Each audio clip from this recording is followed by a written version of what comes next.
soon thereafter. The son was resolutely steadfast in his support to the Mahatma.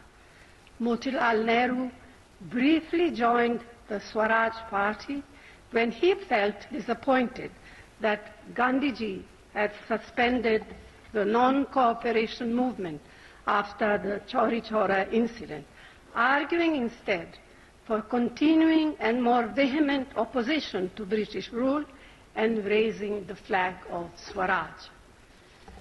Sadly, Motilal Nehru did not live to see India achieve independence, but his love of India manifested itself in his ability to shed the trappings of material and professional success, indeed his whole way of life, and devote his latter years to that goal.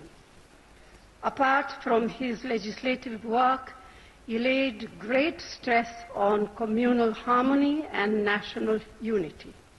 Staunchly secular, he was unswerving in his belief that communal passions are inconsistent with the true spirit of religion or the traditions of our country.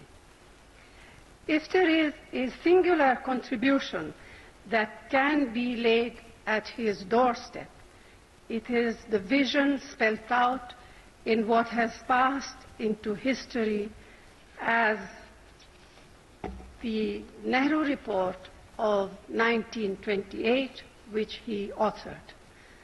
Our modern, inclusive parliamentary democracy owes much to this seminal document, which outlined a system of government in which all could vote and all would be free to practice their faith. It laid the foundations for equal rights for men and women, for fundamental rights for all, directive principles, and the Supreme Court. All these have been enshrined in our Constitution.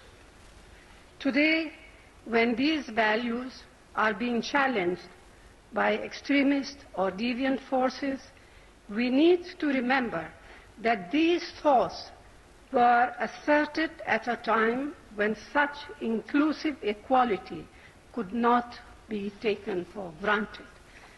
As a deeply contentious election campaign to the presidency of the Congress Party in 1926 showed, he never bowed to the sentiments of caste, sect, or community which were being propagated by his opponents.